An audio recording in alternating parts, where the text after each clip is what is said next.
There we go. All right. So we are going to jump right in. Before we even get started, though, I have 3 rapid fire questions. As a world recognized animal behaviorist, Dr. Friedman, do you believe traditional aversive tools like shock collars and prong collars can be problematic? Absolutely. What is a common mistake that pet parents make that can hurt our relationship with our dog? Forcing them or using coercion to do what they don't want to do rather than teaching them that doing it is a good thing. Hmm. And does science truly suggest that positive reinforcement training is best with most, if not all, animals, even the ones that are labeled as highly reactive or aggressive? Absolutely. It does. Beautiful. So with everyone hooked, I want to jump into introducing you and our session here because it is such an honor to have you. So welcome everyone to the safe space where we learn how to train and feed our dogs better from experts. And today we have a true expert, a trailblazer. I have a little graphic here so people can see exactly uh, where to connect with you with afterwards. But Dr. Friedman is a psychology professor, behaviorist, a trailblazer in animal behavior, dog training, and pioneered the application of ABA or applied behavior analysis to captive and companion animals. She loves the synergies and similarities between species, which I think is just beautiful, and is dedicated to inspiring the world. Which inspires me. So, Dr. Friedman, I am so happy to have you here today. Oh, thanks, Rachel. That was really a beautiful intro. It was because it was your own. And to hear words like trailblazing and synergies and similarities, I mean, those are just really in the spirit of my work. So thank you for that. Absolutely. Well, thank you for everything you're doing for pet parents and pet professionals. I think it is very much needed. So, with that, I'm just going to jump right into questions. I pulled some questions from the community. I have some questions for you, and I want to give my community as much value as possible. So, to kind of start off, I explain or describe myself in that I train my dogs, but I am not a professional dog trainer. And I think that's a good representation of who my community is. We are passionate around understanding our pets' behavior, but we're not experts by any means. And I'm really excited to use this time to give some tools and actionable items to those that are watching. So I want to start a little bit at the basics and have you briefly describe to us what negative reinforcement and positive reinforcement and force free and fear free, what do these mean? And maybe even more important, why does it matter that we as pet parents understand this? Yeah, that last question is a great way to frame this is why does it matter? We don't need to know that jargon, but these are natural processes that are ongoing on the planet that we're all engaging in and that is shaping and guiding our behavior every day. So we're all expert in behavior in the sense that we're experiencing the forces of behavior change on us that come from the environment. And so when things that occur after you behave are of value to you, you're going to do that behavior again because it controls an outcome of value. That's positive reinforcement. When you escape something that's in your environment because it's not of value to you, you escape more, that's negative reinforcement. So you can pick up that jargon or not, but what is important is that you observe in your daily living that you do things not just to do them, you do them because they're your power stick. They control your outcomes. Your behavior controls your outcomes. And so you either approach to get or you escape to get away from. And those are sort of the two basic motivations in their simplest form that apply to all species of animals and apparently plants as well, by the way. That research is coming out now. So I hope that says it in a way that's accessible, is that behavior is not just for no reason. Behavior evolved because it controls our outcomes. It affects our environment in ways that are of value to us. And when you see behavior in that light, I think you have a very different relationship with your animal's behavior because you understand that they're not doing it to drive you crazy. They're not doing that to make you jealous. They're not doing this to punish you for your vacation. They're doing whatever they're doing, barking at the door, in order to get the door open. That's a history you gave them, that relation between barking at the door and the door being open. So these are the natural principles of behavior that are occurring and influencing us every day.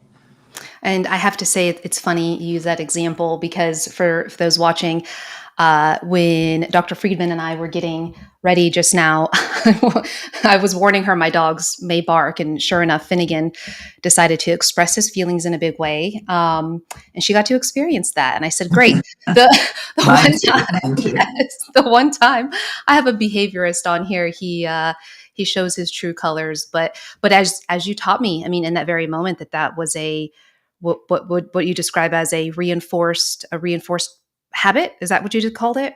Or just it's a behavior that's reinforced, or it wouldn't keep happening.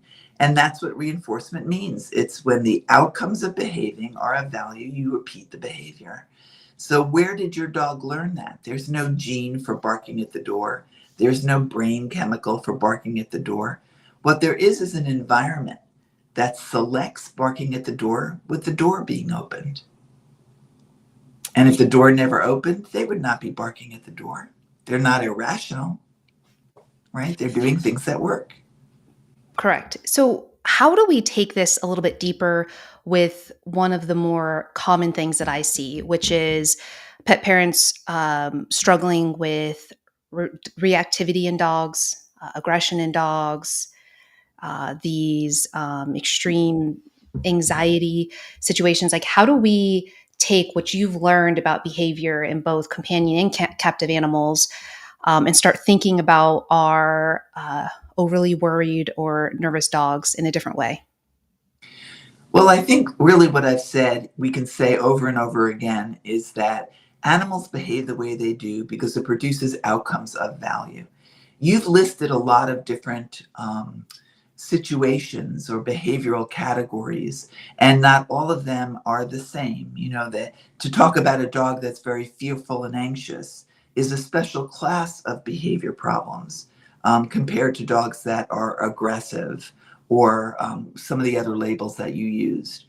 One of the things that I really advocate is that we not think in these labels, in these broad categories. When we're looking at individual dogs, we ask ourselves, why is that behavior the dog is doing useful for that dog? At this moment, what is the outcome of behaving in that way? And that really be a door opener to understanding why they're doing what they're doing.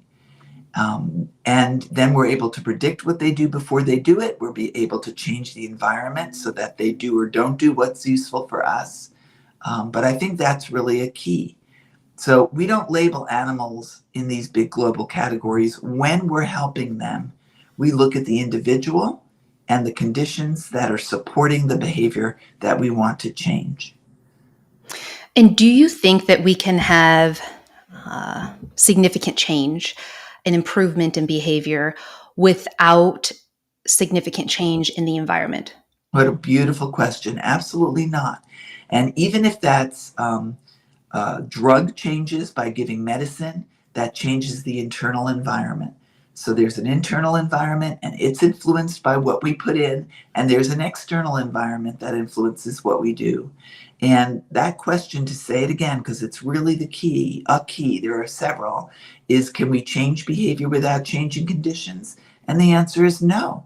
Behavior and conditions are always tied together, and that's part of our evolution, is to have behavior and the environment tied together. I mean, imagine a world where you couldn't go under the umbrella when it's pelting hail balls. You know, There needs to be a connection between what we do and the environment we're doing it in, or we wouldn't be able to survive. Can you talk about managing the environment and and how adding reinforcement can make unhealthy or unwanted behaviors go away, and like why skipping this can lead to challenges, like a little bit more on that? Yeah, let's take the dog barking to open the door. So we might see it as annoying barking. But when we ask the question, what's of value to the dog to bark at the door? The answer is usually to get the door open and have freedom out in the yard.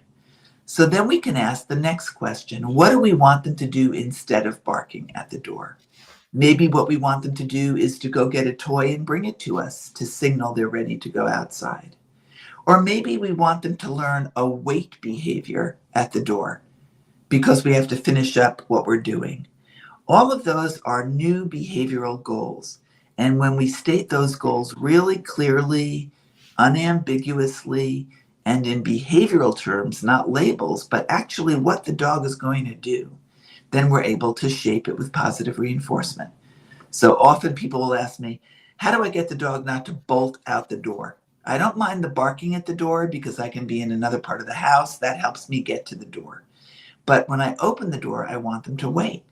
And so we talk about teaching the dog to sit when asked and do that for a treat or a pet or a ball throw, and then to ask them to do it a little bit longer and then a little bit longer and then short again and then a little bit longer so it doesn't just keep getting hard.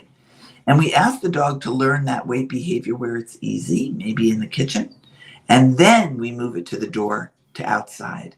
And we ask them to wait at the door. We touch the handle, reinforce the wait at the door with the hand on the handle, and then move the door handle a little bit, and then open a little bit and close it until we finally have a dog who understands that if I wait when the door opens, she will give me the cue to go. And the reinforcer for waiting is going to be that freedom in the yard. So, that's just a really quick visual on how we might grow the behavior that we need from these small responses. We call them approximations. From these small approximate responses, we're going to grow the whole sit when I ask, wait when I ask for the door to open, and wait until I give you the cue to go. All of that is completely available for the dog to learn and to give back to you, but you have to understand that we behave for reasons, outcomes. What is the outcome going to be for the dog to teach them it's worth waiting? So in simplified, oversimplified terms, what you're describing is reward the behavior you want to get more of the behavior you want, That's essentially. right. That's right. This notion we have that's in our culture, our society at large, that dogs should do what we want because we want them to, and because dogs want to please us. I mean, dogs are certainly happy when owners are happy and animated and petting and kissing, but the dog needs a reason to behave in a human world with behaviors that please humans. That's a learning opportunity. They don't come with that information. So, everybody who owns and loves a dog, everyone who takes care of and loves a dog, needs to know how to communicate to them what it is we need for us to get along well together. And it the way you describe it, and I know that we try to stay away from labels, but it almost seems to be the difference between the more positive reinforcement trainers versus the other side, in that the way you're looking at it is finding a way to almost motivate the dog to do what we want by giving them a reason to want to do it versus, well, I want you to be in this perfect heel and to sit when I say sit because I told you to. Is that That's right. okay? Because I told you to, it doesn't work for humans and it doesn't work for non humans. We need something more tangible that's of value to the individual learner. So that's exactly right. And when you say the other, I would say there are the positive reinforcement based trainers who communicate through reinforcers, whether it's treats or ball tosses. And then there are punishment trainers who communicate with threats of or else or else I'll grab you by the collar, or I'll scruff you, or I'll turn you over on your back. On this planet, both strategies will produce outcomes. They both work. But the punishment style has what we call fallout. It tends to produce animals that are more aggressive or more fearful or just shut down in general. And we can change behavior without those side effects. So we're not arguing that one works and one doesn't, one approach works and one doesn't. Both approaches work, but one approach has negative fallout that reduces the quality of life, and the other one doesn't have that fallout. In fact, the side effect of good positive reinforcement training is enthusiasm. We see that animals that are trained mainly with positive reinforcement do everything bigger and better than asked. So you might ask a dog to go to their mat, and you'll find a dog that's learned that for positive reinforcers to run to the mat and jump onto the mat. Whereas the dog that's taught, go to your mat or I'm going to grab you, they're going to slink over to their mat. Mm-hmm. So there are very definite differences in the emotions of animals that are taught through positive reinforcement versus punishment. What's interesting about that is it just makes common sense, because that would be similar with humans, I imagine. Is this the same in captive animals, let's say wild birds or, animals in the zoo?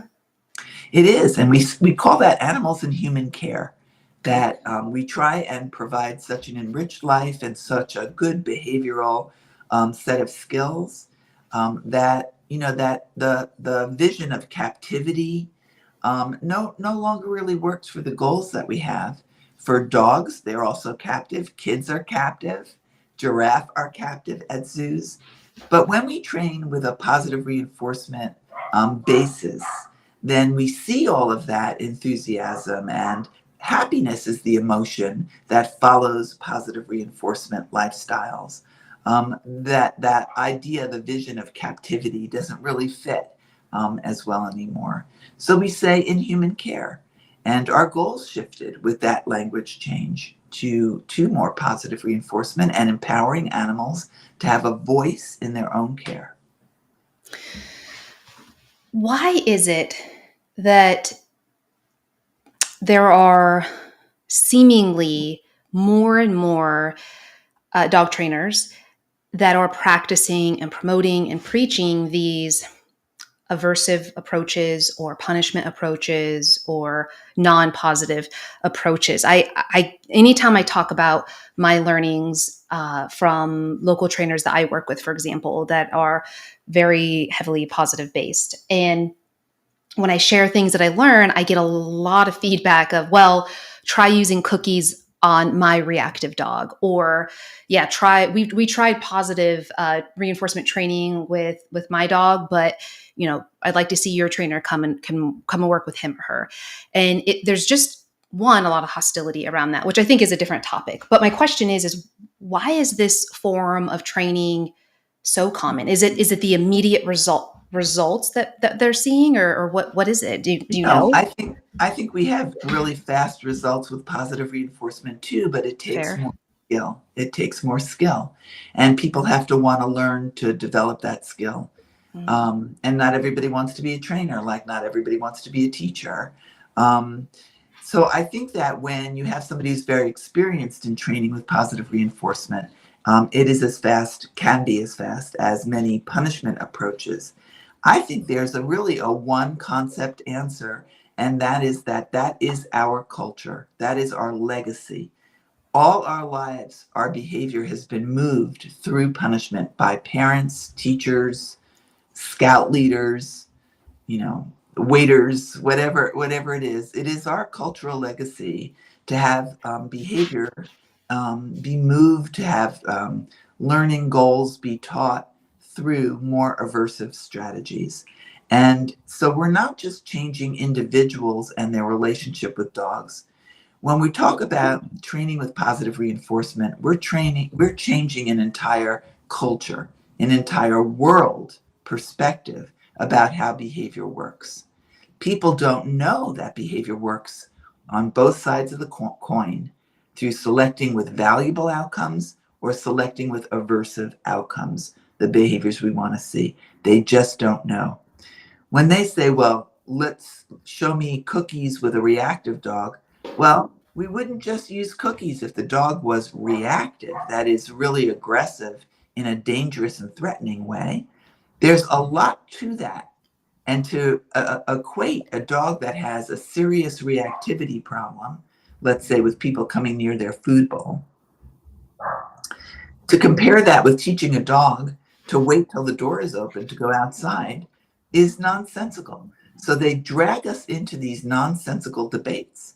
That's like saying, should I have my general practitioner do heart surgery? One is very basic training, and one takes the training of a skilled specialist. So right there, the debate is set up to be nonsensical. And I think we have to be aware of that. But I think what we're asking people to do is huge. We're asking them to go against the grain of their own experience as learners who have been taught largely with threats and punishment. Mm.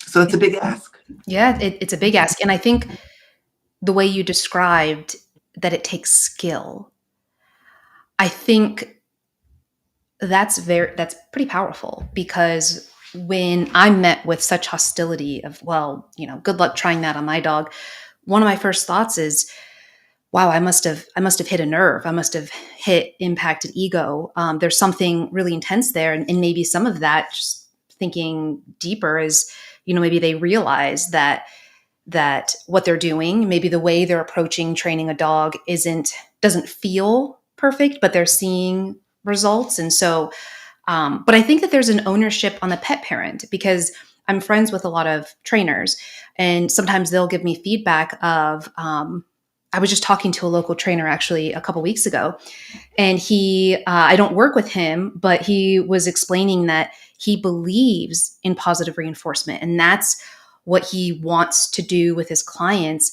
But his clients want something quicker, like, give me a shock collar and that'll stop this behavior, or give me this quick I want something that's going to happen quickly. And to your point, he probably just doesn't have the skill per se yet to get those quicker results. But obviously behavior probably isn't just a quick thing. But I think my point is, I think there's an ownership on us as pet parents to help kind of push for that change and be more open-minded to these different ways of thinking about things. If I tell you that both will work, shock collar and positive reinforcement training of an alternative behavior, the behavior we want instead, both work, then what we're really asking people to do is to care about the process by which we get to effectiveness.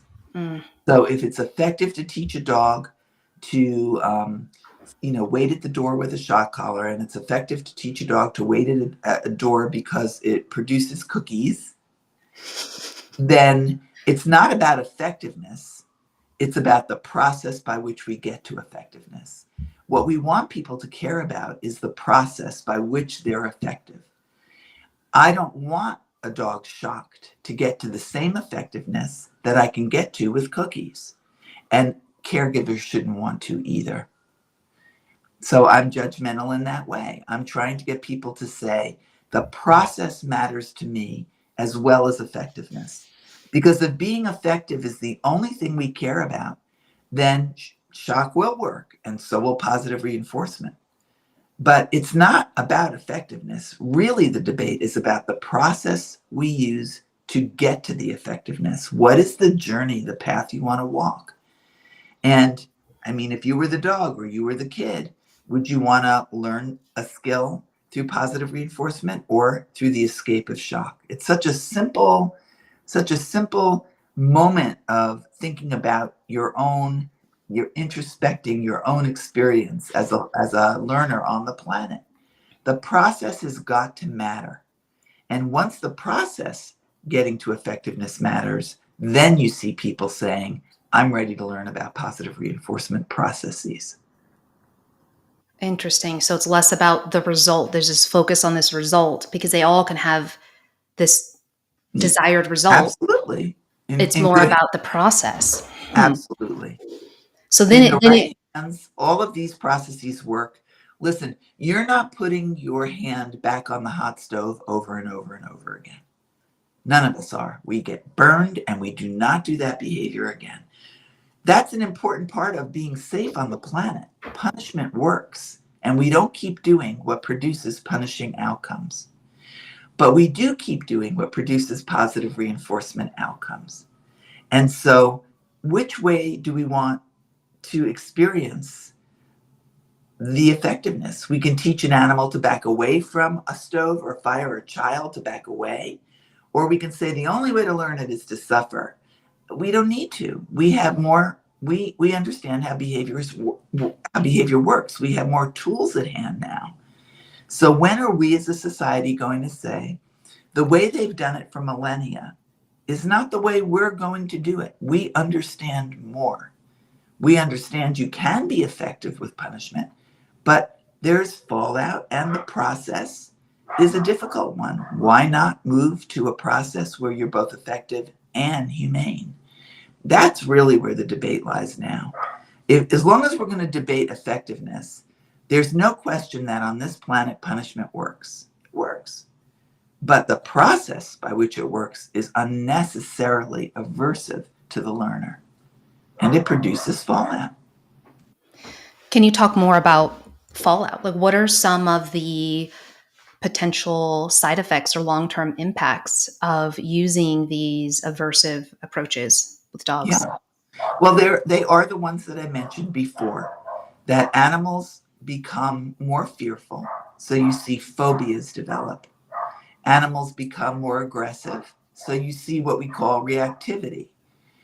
Animals become apathetic. They're less adventurous. They're less bold in new situations. All of these things are not the things we wish for our dogs or our children. We want bold, empowered, active, exploratory, brave learners. And you don't get that when you use punishment. You do reduce behavior, but you do not get all of those other things that not only do we wish for, but that we are in desperate need of. We need the life on this planet to be bold and exploratory and innovative. We need our search and rescue dogs to innovate when they find a cadaver, or they look for drugs at the airport. We need a dog to come across a new situation and move towards it instead of back away in fear. I mean, these are the traits that we hope for and that are required for this planet to improve. It cannot be the same old. The same old, we look around us. It hasn't worked. We need to change what we do on a big scale. And I think that starts with the individual. I teach my dog with positive reinforcement because positive reinforcers give the dog feedback about what to do again. So if you get a cookie this time, you're likely to wait again. If you get a cookie when you sit, you're likely to sit again. You get a cookie when you put your head through the harness before a walk, you're likely to put your head through the harness again. When we think about reinforcers as rewards, in a way, I think it makes it too narrow. It makes it sound like everything's about cookies and treats and prizes. And bribing. And bribing. I get that a lot. Bribes happen before the behavior happens, not after the behavior happens. So that concept doesn't fit at all. Fair. If we think about reinforcers as feedback about how to use your power again well, that really sets up the frame that we're living in. Wait at the door, because the feedback from the environment I'm going to deliver to you is saying, yes, do that again.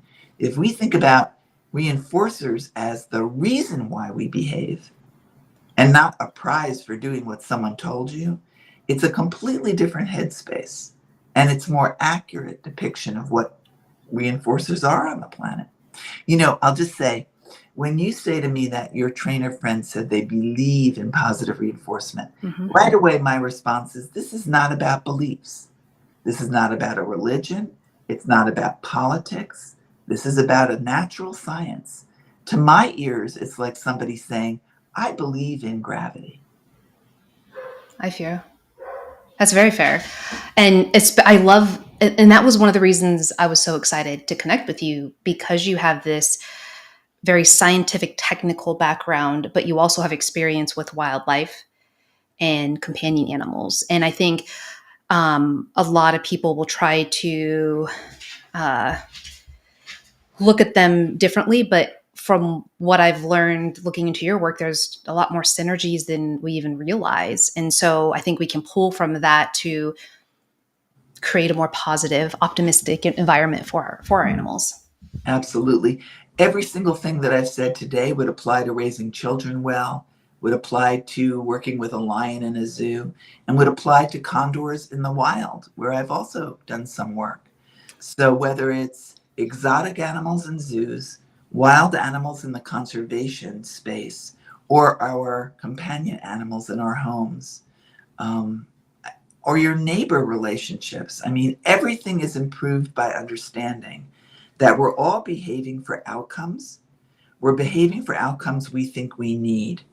And when the outcome I'm behaving for is not what you think I should do, that's a teaching opportunity.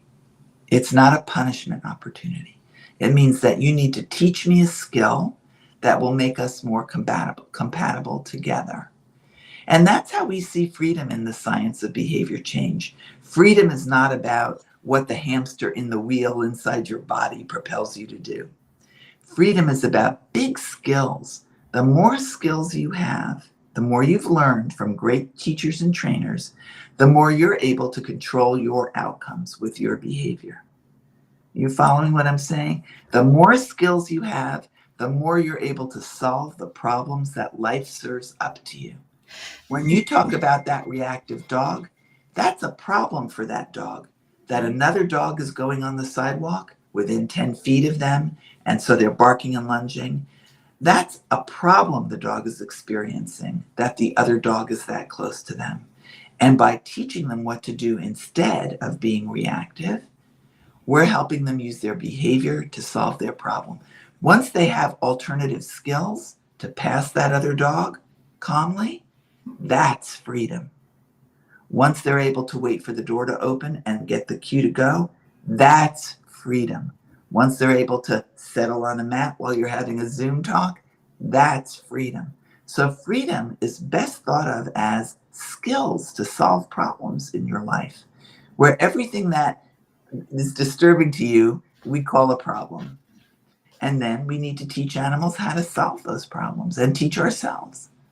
Yeah, I think it brings up two things for me. One, I don't want to say this in a putting anyone down, because I genuinely think anybody, most everybody in a pet professional field and pet parents, we're in this and we're doing this because we want the best outcome. But I do feel like, after talking to you, that when we think about using these more aversive tools, um, maybe some, not all trainers lean on that because it's a little bit less skill. I'm not trying to put anybody down, but that's kind of how I'm reading this or understanding this, because on the positive reinforcement side, it does seem to take, I think I heard you say it's not rocket science, it's behavior science, but it does take a little bit of an extra level of understanding of behavior to understand that it's not just about the end result, it's about the process. Do you understand where I'm going with that? I do. And that goes back to my idea that we all know how to punish because we were raised with punishment as the predominant way. Here's Zoom moving, getting my gestures down. Because it's the predominant way that we ourselves were taught. So we need to wake up and we need to be bold and we need to say, that is how I was taught. And that is why I'm so familiar with punishment. But it's not necessary to teach with punishment. I'm going to commit to learning an alternative process. It This is so powerful. So, and it reminds me, and it just reinforces how lucky I feel and am that I found local. I live in a small city, so it's not super common, but a local positive reinforcement trainers. Because I'll never forget the first session. I have a reactive dog that I rescued from a really bad puppy mill situation, and our first session, I went there because I was struggling with leash skills, which has never been an issue with me. And we get there and she said, all right, let's get the long lead. We're not going to work on heel. We're not going to work on really any obedience. Right now, your dog is looking at the world. Her name's Marlo. She's a pessimist. And our job is going to be figuring out how to make her an optimist, to make her feel excited about the world, and then give her exactly what you've said, alternative behaviors of what to do when she's feeling worried or nervous or concerned. And it went from her just, having these outbursts for seeing a dog or really a human, a stranger, to now she's really learned and still learning. Okay, I see something, it makes me worried. I know that I can escape. We're kind of showing her, like, you can move the opposite direction. You can move. You can come back and check in with mom. And it's been incredible. I get emotional thinking about it, just seeing her go from being kind of timid to now, like, I put the leash on. Before I put the leash near her, she would just crumble. She would just, defecate herself. It was awful. And now I put the leash on and she's jumping and wants to get in the car and she's excited and her tail's wagging. And so I'm living, breathing example of somebody that has is taking a dog through behavior modification as positive as I know how. And it's really transformed my relationship with her, my understanding of her, and her ability to actually enjoy life. Absolutely. We save the world. There's, We save I, the world. I mean, Yeah. I don't know. It's funny to me that makes you laugh. I mean, I know why you Yeah. laugh because Yeah. it's like such an audacious goal. But can you imagine how would it not be true to be able to deliver this information to people Yeah. where the process is kind and the outcome is excellent? Without saying, we just need to keep getting it out, getting it out, getting it out.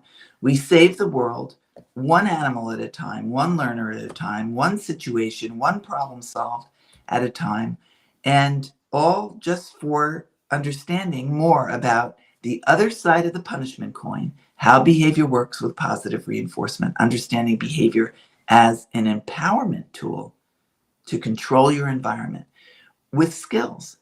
I mean, when she was what you were calling reactive, she was uncomfortable and she might have been barking and lunging or the reverse of that, completely shutting down. Either of those we don't want.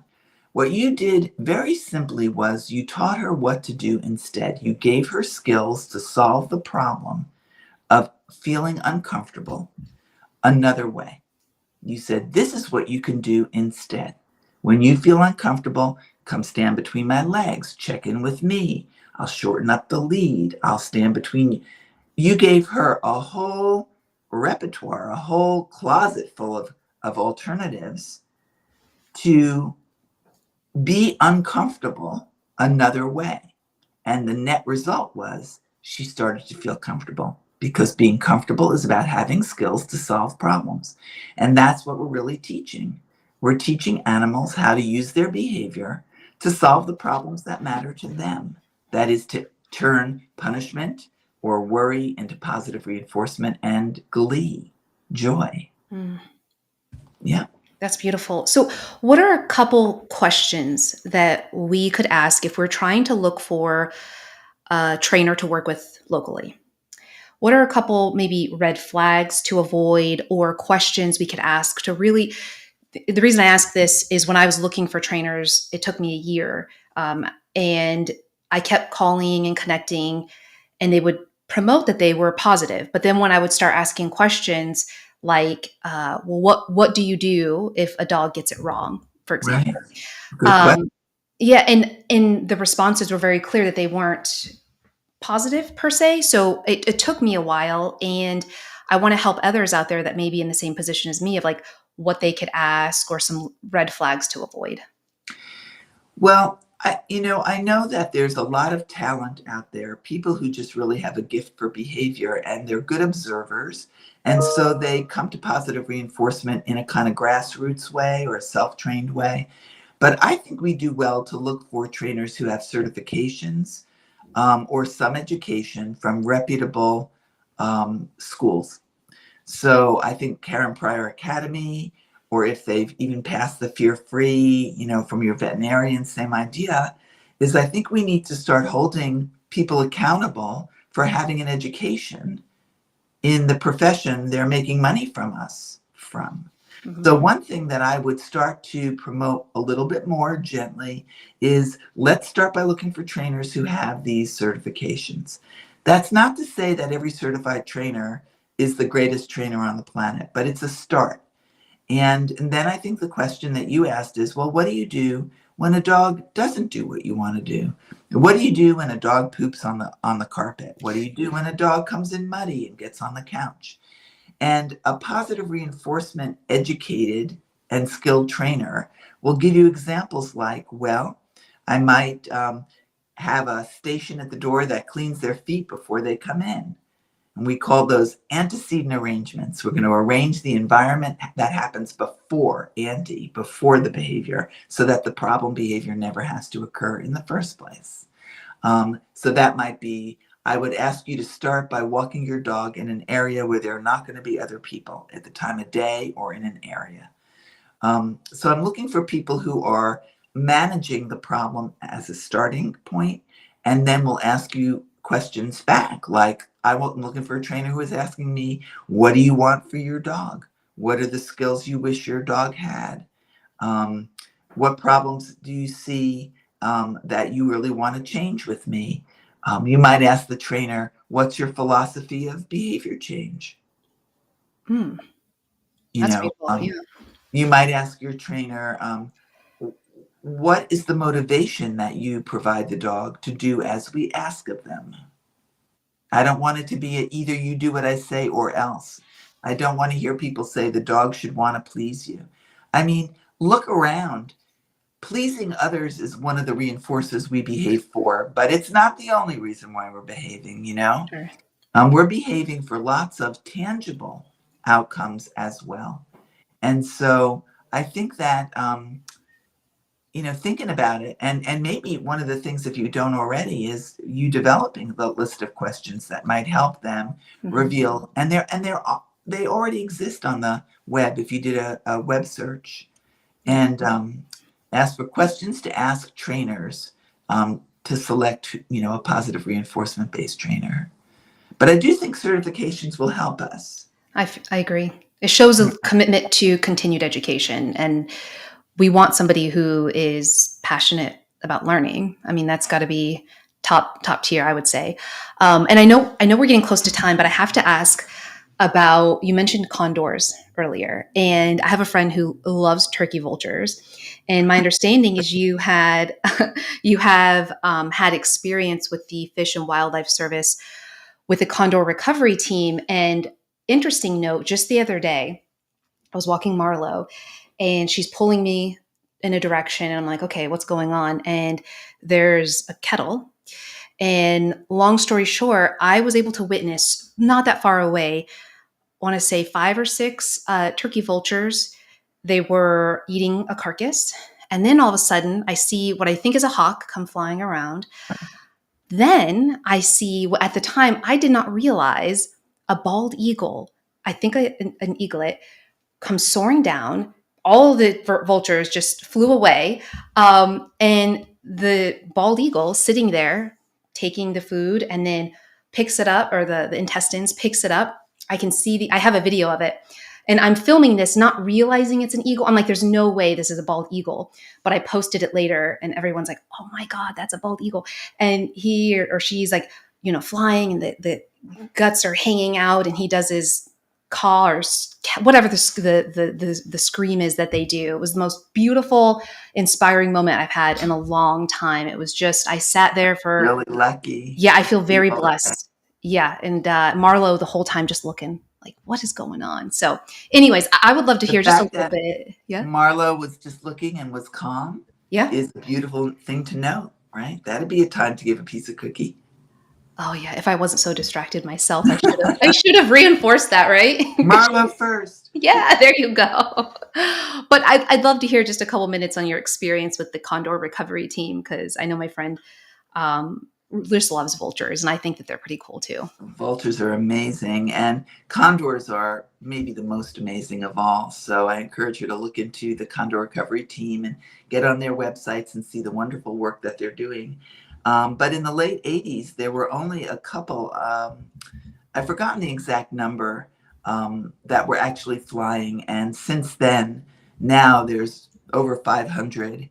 So it's a really excellent example of what humans can do when they commit to the process by which we save a species of animals. And they're just incredible. They have 9.5 foot wingspans. They are, they clean up the carcasses, and so they're important to keeping our areas cleaned up, and they're just extraordinary animals. So it was a privilege to be part of a conservation team, and that it was so incredibly successful due to the commitment of the biologists, such that they don't even need the team anymore. Yeah. The team was disbanded a long time ago because the success was there and the biologists took it over and continue to succeed. So it is a testament to the human vision to change a course of outcomes. To see something going into extinction and saying, with our behavioral power, we're going to change that outcome through the processes that we apply, and they did. That's beautiful. Where can people learn more about you? And are there any specific courses or certifications beyond the care and prior for dog trainers that you'd recommend to look into? Well, I have a lot of stuff for free available on my website. If Behavior Works, is that correct? Okay. behaviorworks.org. .org. I'll have that link down below for those watching as well. And then I think you'll enjoy my Facebook page because, except for the occasional course advertisement, there's people's videos and a little bit of a science or inspirational description. So go to my Behavior Works Facebook page and scroll and have a good time there. Great. And then I do think Karen Pryor, for those of you who are interested in getting a serious education about training, that's a great one. Anything Ken Ramirez does, he does these free live at the ranch. And so you can learn a lot. He has llamas and he has goats. And so you get to broaden out a little bit to see a few different species. And I think that looking for people who have the background in positive reinforcement, and there's a lot of us now. I don't think that it's I think it's a tsunami. I don't think it's a little ripple. Yeah.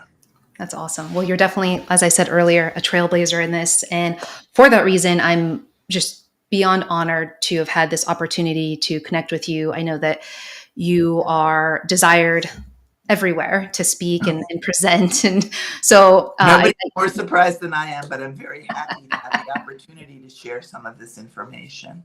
Well, we the pet parent community are very appreciative. So thank you again. And again, for those watching, please share this video. Knowledge is power. This is the kind of information that needs to get out to the masses.